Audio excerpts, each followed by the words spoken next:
Hey, what's up my fellow gamers? Welcome to Throwback Thursday here at Alien Cowboy Gamer.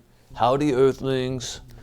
Hey, so recently Counterstrike Source turned 20 years old. And so I thought it'd be good to do a Throwback Thursday episode celebrating this. Yeah, this is my first Throwback Thursday episode. I thought I'd talk a little bit about my experience with Counterstrike, maybe talk about the publishers as well, developers, both being Valve, if I remember correctly. I can remember playing Half-Life back in, this would have been either 1998 or 1999, around there is when I first played it over at my cousin Danny's house.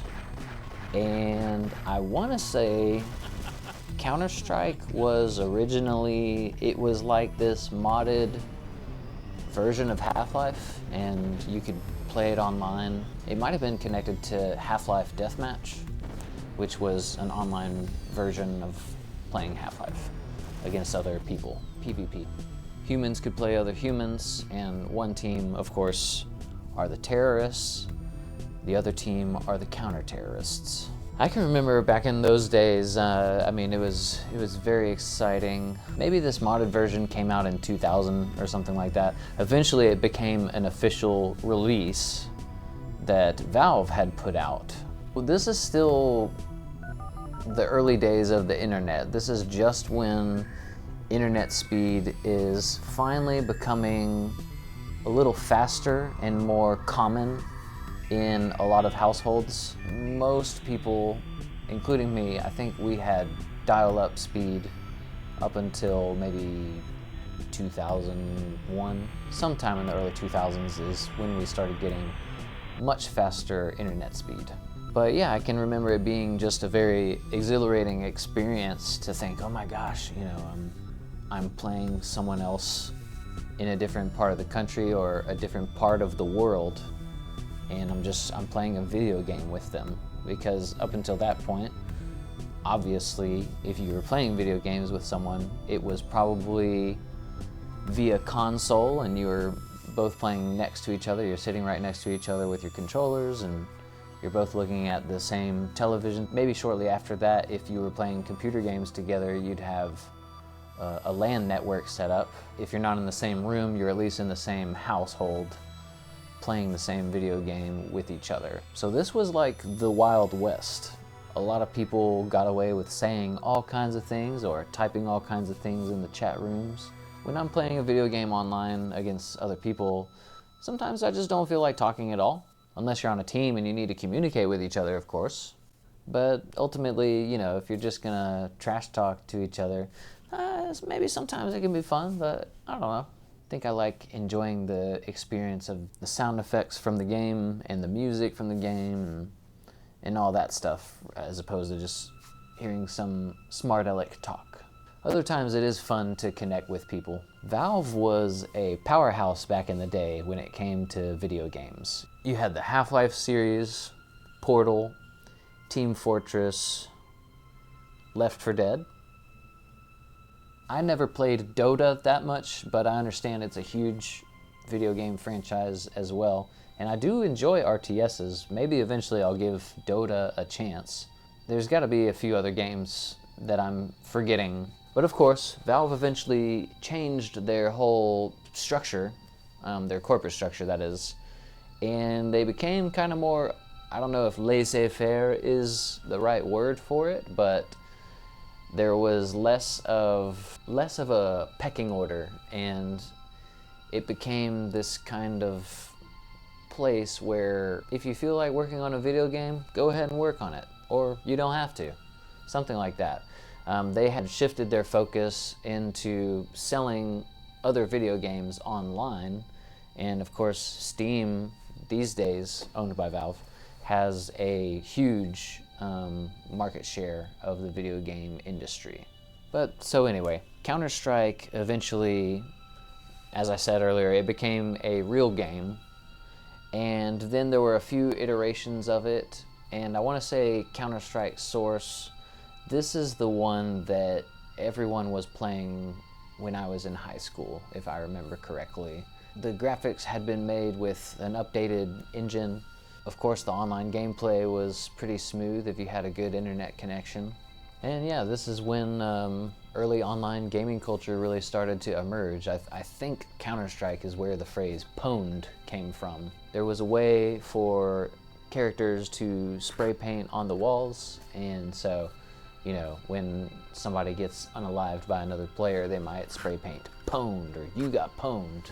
I think that was a voice command that you could even activate. To me, when you are playing a truly great video game, a game like The Last of Us, or Half-Life 2, GoldenEye, Super Mario World, Cuphead, when games like these come along, to me it's like a great piece of art.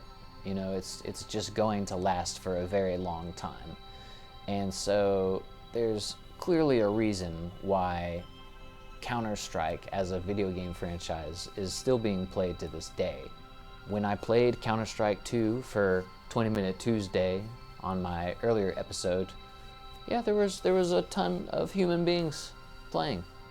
And I could tell that a few of these players were very seasoned veterans that have probably been playing Counter-Strike for most of their life. I'm obviously not one of those people. Counter-Strike 2 does not resonate with me in the same way that a lot of those other video games I mentioned do resonate with me. But there's clearly something to it when Valve takes the time to make an updated version of this game and then offer it for free, and people love it. So while Counter-Strike Source might be 20 years old, I think the game Counter-Strike more or less is about 25 years old. But when you think of movie franchises like the James Bond franchise, I mean, they've been making James Bond movies since the, what was it, the late 1950s or early 1960s that the first one came out. Then you've got the Batman film franchise. They've been making Batman films since the late 80s. But if you think about it, Batman as a comic book, I think it appeared roughly 80 years ago. And then the TV show started in the 1950s or 60s. I want to say there were even some movies around that time, maybe a little before the TV show debuted. I'm not sure. I'd have to go double check that. What I'm getting at ultimately is humans thousands of years ago would tell stories to each other around the fireplace when we were living as hunter-gatherers in a village. And that was the form of entertainment. Now there's all kinds of mediums for art and entertainment, and if it's truly great or it connects with a lot of people, then it's possible it's going to last for a very long time. Valve is no longer much of a video game developer. They're not very active on that front as far as I can tell. Half-Life Alyx, of course, has become a very impactful, famous VR video game title, which I look forward to playing it eventually. Maybe Valve just, you know, if they feel compelled enough to make a video game, then they're going to do it with greatness. But if not, they're just gonna sit back collecting money, offering all these other video games for sale on their Steam website. I personally hope that Half-Life 3 is an actual thing that is going to happen within my lifetime. That would be wonderful to experience. So yeah, I think that wraps it up for Throwback Thursday here at Alien Cowboy Gamer. Counter-Strike, of course, is a very iconic historic video game franchise, so I just felt compelled to talk about it, as well as talk about Valve. Be sure to subscribe, stick around. I've got 20 Minute Tuesday and Throwback Thursday as my consistent weekly episodes. Every now and then I might do 40 Minute Friday or MetaQuest Monday, something like that. I'm still trying to figure things out, but I do have somewhat of a plan in place, so I hope y'all will tune in. I hope you enjoy, and feel free to give any input that you might have to offer. In the near future, I'll be covering Halo 2 and Half-Life, as well as Half-Life 2, among a few other games this month. So I hope y'all will stick around, and I bid you adieu.